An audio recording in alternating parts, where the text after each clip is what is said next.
اس کے بعد اب یہ جو تیسری صورت ہے، بقیہ دو صورتیں کون کون سی کہ بھئی ناقل نے نقل پیش کی تو اسے طلب تصحیح نقل کرنا، اب اس پر وہ ہو گیا، اور اس کے بعد دوسری صورت کون سی کہ دعوی بدیع غیر اولی کا کیا۔ یہ دو صورتیں آپ ذہن میں رکھیے گا۔ اب ہم تیسری صورت جو بیان کی ہم نے کہ دعوی نظری اگر کسی نے کیا تو اس پر طلب دلیل کی جائے گی، اس پر آگے ہم 3 سوالات بیان کریں گے۔ یعنی جب بھی کوئی مدعی دلیل پیش کرتا ہے تو اس کی دلیل پر 3 طرح کے سوالات کیے جا سکتے ہیں۔ بقیہ جو 2 ہیں ان کے احکام آگے آئیں گے۔ یہاں پر ہم تیسری صورت کو لے رہے ہیں، وہ کیا ہے؟ سب سے پہلا جو سوال ہے ان کو کہتے ہیں اسئلہ ثلاثہ۔ یہ بہت اہم ہوتے ہیں اور یوں سمجھیے کہ یہی مناظرے کی اصل ہیں، اسی بنیاد پر سارے مناظرے ہوتے ہیں۔ سب سے پہلے منع کا مطلب ہم پہلے پڑھ چکے ہیں کہ طلب الدلیل علی مقدمۃ معینۃ، یعنی مقدمہ معینہ پر طلب دلیل کرنا۔ پھر منع کی آگے 2 قسمیں ہیں، ایک ہے منع مجرد اور دوسری ہے منع ما سند۔ سند بھی ہم بیان کر چکے ہیں پہلے کہ ما یذکر لتقویت السند منعی، جس سے تقویت منع کے لیے بیان کیا جائے، اس کو کیا ذکر کیا جائے، اسے سند کہتے ہیں۔ تو یہاں سے پتہ چلا کہ جو منع ہے اس کے ساتھ کبھی سند بیان کی جاتی ہے اور کبھی ساتھ سند بیان نہیں کی جاتی، یعنی کبھی ایسا ہوتا ہے کہ یہ منع سند سے خالی ہوتا ہے اور کبھی ایسا ہوتا ہے کہ سند کے ساتھ ہوتا ہے۔ سند سے خالی کا مطلب کیا ہوا؟ مثلا اس کی مثال میں آپ کو عرض کرتا ہوں۔ مثلا ایک شخص ہے، وہ کہتا ہے کہ حضور علیہ الصلوۃ والسلام، اب اس کی دلیل ہے کہ حضور نور ہیں اور نور کا سایہ نہیں ہوتا، اب یہ اس کی دلیل ہے۔ تو سامنے والا صرف اتنا ہی کہہ دے کہ جناب میں یہ نہیں مانتا کہ نور کا سایہ نہیں ہوتا، مثال کے طور پر، اس کو اگر لگتا ہے تو۔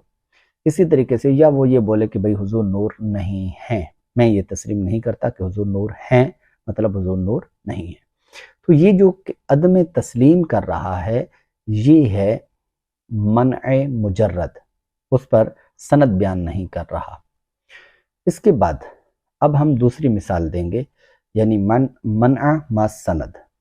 وہ یہ ہے کہ مدعی نے دعویٰ کیا کہ حضور علیہ الصلوۃ والسلام کا سایہ نہیں تھا یا نہیں ہے، اور دلیل یہ پیش کی کہ حضور نور ہیں اور کسی بھی فرد نور کا سایہ نہیں ہوتا، یا حضور کا سایہ یا نور کا سایہ نہیں ہوتا، صرف اتنا بھی کہا، ایک ہی بات ہے۔ اب یہاں پر ایک صغرا ہے اور ایک کبرا ہے۔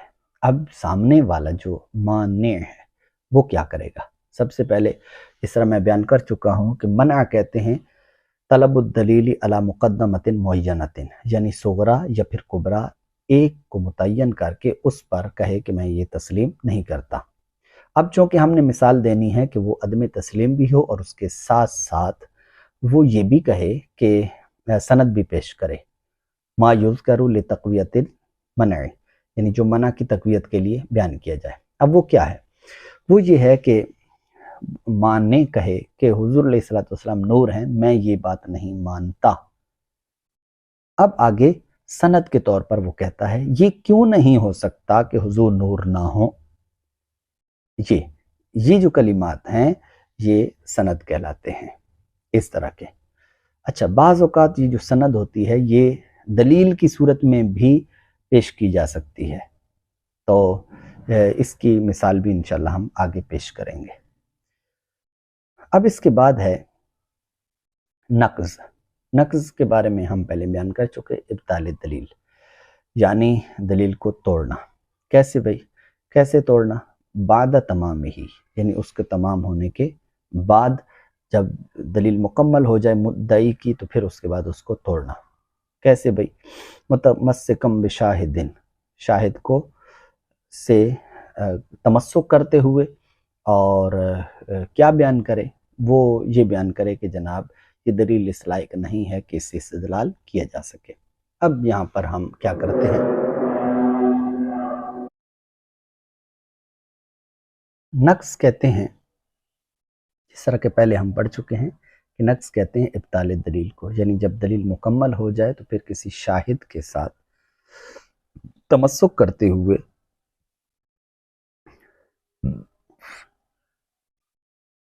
نقض کہتے ہیں ابطال دلیل کو، جب دلیل مدعی مکمل کر چکے پھر اس کے بعد وہ شاہد سے تمسک کرتے ہوئے یہ واضح کرے کہ دلیل اس لائق نہیں ہے کہ اس سے استدلال کیا جا سکے۔ اب اس کی ہم لیں گے مثال کے طور پر مدعی دعویٰ کرتا ہے کہ حضور علیہ السلام نور نہیں ہو سکتے۔ اب اس پر وہ دلیل قائم کرتا ہے کہ حضور بشر ہیں اور ہر وہ جو بشر ہو وہ نور نہیں ہو سکتا۔ یہ قیاس اقترانی پر دلیل ہم لائے ہیں۔ پہلا صغرا ہے، حضور بشر ہیں، اور کبرا یہ ہے کہ ہر وہ جو بشر ہو وہ نور نہیں ہو سکتا۔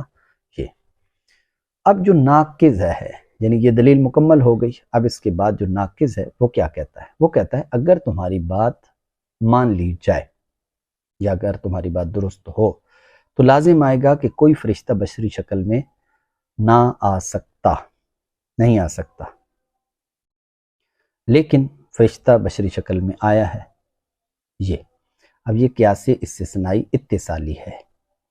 تو اب یہاں پر جو استثناء ہے وہ نقیض تالی کا ہے۔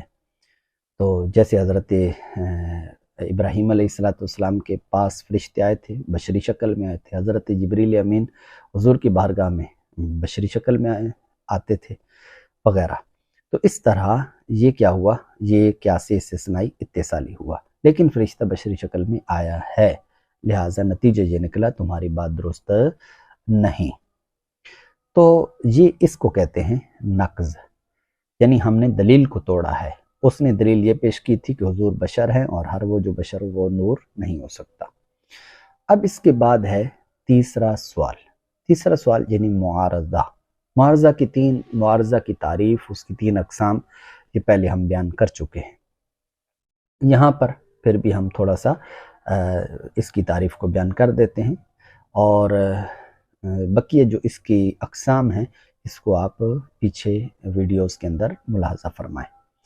معارضہ کس کو کہتے ہیں؟ معارضہ کہتے ہیں کہ جو مدعی نے دعویٰ کیا ہے اس دعوے کے خلاف پر اپنی دلیل قائم کرنا، یعنی معارضہ کے اندر اور ناقص جو نقض ہے اس کے مابین فرق یہ ہے کہ ادھر اس کی دلیل کو توڑا جاتا ہے اور معارضہ کے اندر جو مدعی ہوتا ہے اس کے مدعا کے خلاف پر دلیل کو قائم کیا جاتا ہے اور اس کی دلیل کو نہیں چھیڑا جاتا۔ اب مدعی نے مثلا دعویٰ کیا میلاد منانا گمراہی ہے، اب اس پر وہ دلیل پیش کرے گا، معلل ہے، دلیل پیش کر رہا ہے، کہتا ہے یہ بدعت ہے، یعنی میلاد منانا بدعت ہے اور ہر بدعت گمراہی ہے، نتیجہ میلاد منانا گمراہی ہے۔ اب یہ اس نے دلیل قائم کر دی کہ یہ بدعت ہے اور ہر بدعت گمراہی ہے، یہ صغرا کبرا۔ اب جو معارض ہے وہ معارضہ کرتا ہے، دیکھیے اب وہ اس دلیل کو نہیں چھیڑے گا کہ یہ بدعت ہے اور ہر بدعت گمراہی ہے، اس کو نہیں چھیڑے گا۔ اس دلیل سے متعلق صرف 2 سوالات ہیں، کون سے؟ ایک منع اور دوسرا نقض۔ معارضہ کیسے کرے گا؟ اب دیکھیے، معارض اس نے اس کے دعوے کو لیا، دعویٰ کیا تھا کہ میلاد منانا گمراہی ہے۔ اب یہ آگے سے کیا کہے گا؟ یہ کہے گا کہ میلاد منانا گمراہی نہیں ہے۔ اب اس پر دلیل پیش کرے گا، کس بات پر؟ کہ میلاد منانا گمراہی نہیں ہے۔ وہ کہتا ہے کہ اگر میلاد منانا گمراہی ہوتا تو ائمہ و محدثین گمراہ ہوتے، لیکن وہ گمراہ نہیں، لہٰذا میلاد منانا گمراہی نہیں۔ وجہ یہ ہے کہ ائمہ محدثین نے باقاعدہ میلاد کو مستحسن لکھا ہے، اس کے جواز پر کتابیں لکھی ہیں، اس وجہ سے۔